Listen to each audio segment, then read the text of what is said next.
Hello, my name is Janaya O'Mara, and I think I would be the ideal presidential scholarship recipient because I am resilient and hardworking.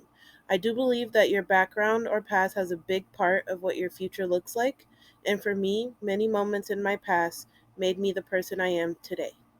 Allow me to explain. My family is not the typical type: mom, dad, a few siblings, and a dog or a cat. Unlike most people, I grew up with my great grandparents, and I never really knew my parents. For all I knew as a child, my great grandparents were my parents. Older people are already thought to be very wise, and I can attest to this. My great grandparents, whom I will refer to as Gigi and Papa, had been through so much in their lives separately and together. I never really knew why when I hit walls in my life, why it never broke me, and I remembered whom I was raised by.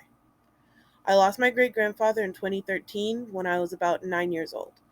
On my end, dealing with my papa's passing was more than difficult. However, I've never met anyone as strong as my great grandmother, Gigi. The world seemed to cease to exist, and my attitude toward life itself changed after his passing. But no matter how much I missed Papa, I never dwelled on it, knowing that I had to stay strong for Gigi. It has been just me and Gigi for the past 10 years, and on top of her being my guardian, she has also been my number one advocate for everything I do. My education is very important to Gigi, and it was just as important to Papa. I always tried my best to be sure that I was on top of my game to make them proud. It has been 10 years since Papa's passing, and the last 2 years, due to the pandemic, were the hardest. During the pandemic, I was on virtual school, which means I was home every day, all day. And because I was home and had nothing else to do, I could only focus on my schoolwork. So that's exactly what I did. I focused on every class individually, and I did extra classes online to prepare myself for when I went back to school in the 11th grade. During the pandemic, I got some of the best grades I have ever made, and I thrived more than I even thought I would. I earned all A's both years that I was on virtual school, and because of this, my confidence in myself and my work grew. Then I began getting ready for another new chapter in my life: dual enrollment. In dual enrollment, I was very nervous because I did not know what to expect from it, and I was unsure how I would juggle school and college. Once I began, however, I surprised myself just as I did during the pandemic. I was doing it. I was going to college and high school at the same time, all the while still making straight A's in both. After taking dual enrollment classes at the beginning of my junior year, this year, my senior year, I am full-time early admission student at Palm Beach State College. When I started taking college classes, I was excited to be trying something new, but I was also happy to be getting a taste of what college would be like. I think that going to college has taught me the importance of having good study habits and great work ethic. College to me does not have to be hard, but by staying on task and keeping my mind strong, even the hardest class can be a little easier to get through.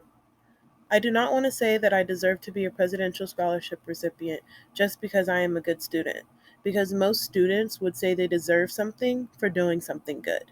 I believe I should be a recipient because of my circumstances and my continuous emergence from the flames and ashes of my life.